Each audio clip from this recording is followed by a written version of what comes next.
Welcome to the next call that I'm doing today. I'm talking to Dave Jennings. He's all the way from Melbourne in Australia, and I met Dave at an event with Ed Dale, and had a pretty interesting chat with him and got to know him a little bit, but not enough to really understand what he's doing. So after the event, I got in touch with Dave and figured out that he's a real guru with SEO stuff. And since I didn't know much about SEO, I thought I'd better get this guy online and ask him a few questions, pick his brains, so to speak, about SEO and specifically how that applies to blogging. Because, that's what I do. I love blogging and especially video blogging. And we're going to see if Dave can help us with some SEO tips, specifically for blogging, but also in a more general sense so that we can get our heads around this whole SEO concept. Dave, thank you very much for joining us today. How are you doing? Yeah, very well, thanks. It's a pleasure to be here, and yeah, thanks for the intro. Dave, you've got a pretty interesting background. Maybe for us just to kick this off to put things in perspective for people, maybe give us a quick rundown of where you've come from and the stuff you've done, and then we'll, Yeah. we'll get straight into the SEO stuff. Well, I first got interested in the stock market when I first left school, and then I went and did one of those weekend courses where you pay $5,000 and you end up being a super trader by Monday, or at least that's the plan after you do 2 days worth of training, and found it was actually a little bit more difficult than that. And after I'd sort of started to build up a little bit of my trading float, I really realized to make the whole stock market thing work, you did need quite a sizable amount of cash. So that's when I went down the wealth creation avenue, and I've always been interested in that sort of thing. So, a business partner and I, we created a few products in the stock market education niche, and we had these really good products, and we knew that the demand was there for the product. It was a matter of getting the word out, because you can have the best product under the Mm, sun, but unless anyone knows that that product exists, then the product isn't worth anything at mm, all. So exactly. that's when we sort of got interested in, or I got interested in a lot of old school direct mail stuff, and I started to study some of the greats. We're talking Gary Halbert, Jay Abraham, and here in Australia there was a guy, Mal Emery. He was one of the first guys that I got interested in, and who else was there? There's Peter Sun, a whole host of these guys, and this was a good 10 years ago or more. And then I think I kind of just evolved into doing a lot of online marketing. I think it was the natural evolution. You saw a lot of that old school direct mail stuff start to shift online, and some of the early adopters started to pop their head up, like your Corey Rudels and even Yannick Silver. He was there quite early, and um, John Reese when he first got started, and Jonathan Mizell. Some of these names very early on in the piece really started to set the stage for online marketing.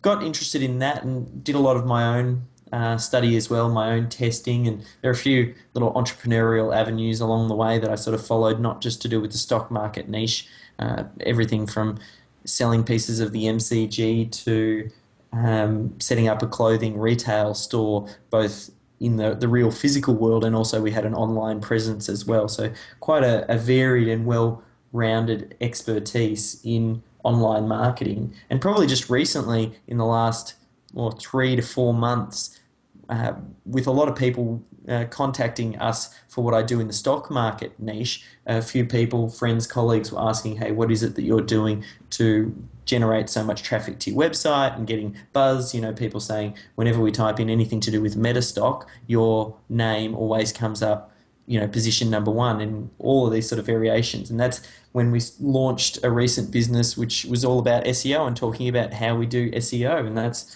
I suppose, brings you up to speed with where I Mm. am now. Oh, that's awesome, because I always look at some internet marketers that they're sort of self-proclaimed gurus, and you try and look at their background, and you know, a lot of times it seems that they're making money from teaching people how to make money online, and Yeah. there doesn't seem to be much background with.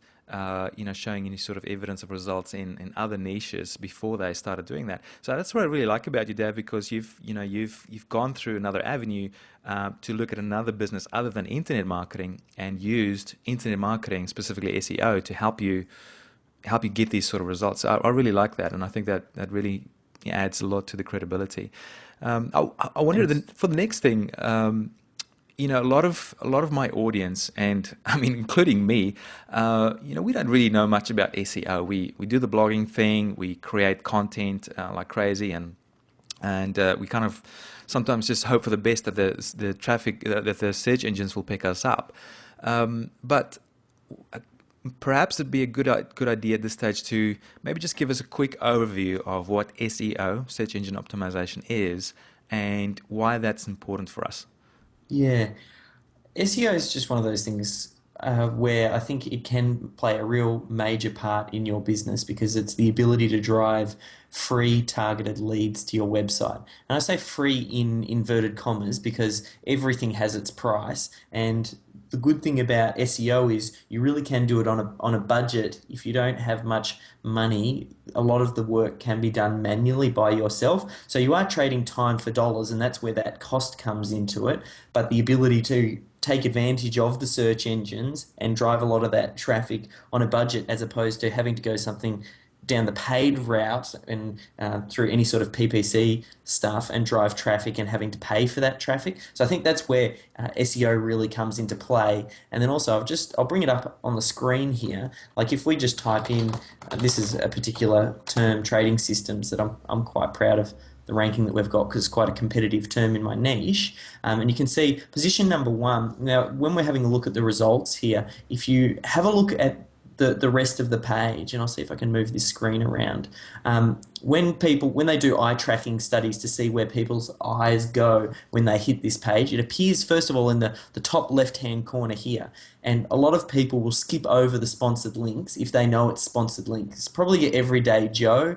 When they look up here, they don't necessarily, even though it says sponsored links up the top here, they don't really know that. So a lot of people click that, these sponsored links at the top here, and you'll see those sponsored links in more competitive niches, but on less competitive niches where those aren't there, all you'll really have is the sponsored links over on the right hand side here, and these will get a lot less clicks because your eye's automatically drawn to this area on the website. And also for the people who do know, there's that feeling that natural organic search results are somehow more authoritative, more important because they're not just paying for that spot. It's like Google is saying, yes, this is the most relevant information for you.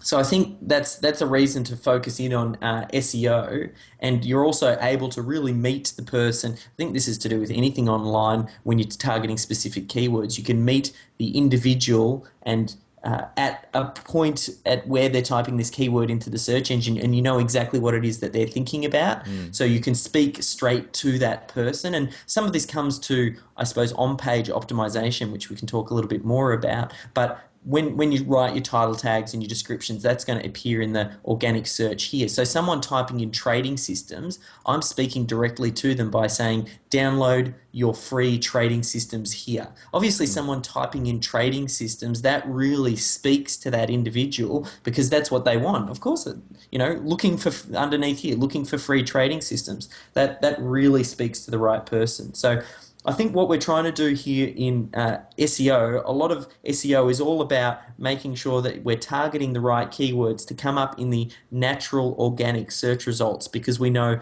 the qualified lead or client that clicks that link is probably going to be a lot better than any other source, and we know what conversation's going on in their mind based on the keywords that they are typing in, so we can serve up the most persuasive sales when they ultimately land on our landing page. Now, SEO, what I do from an SEO point of view, like we can talk on-page optimization, off-page optimization, but what we're trying to do is we're building up enough attention, and you know this as a blogger, it's all about putting out that excellent content, and that will ultimately help you in the long run with your SEO campaign, because once you reach a certain size, critical mass, SEO starts to happen naturally. As long as you do the basics, make sure your on-page optimization is correct. But once you're putting out this good content, naturally people start linking to you. Naturally, people start to embed your videos, and all those elements really start to play a major part in your rankings online. So the way I use SEO when I'm working for myself or for clients is we just use it to build up enough of a groundswell to get to a certain size, and then we often find that SEO sort of takes over at that point in time and happens naturally.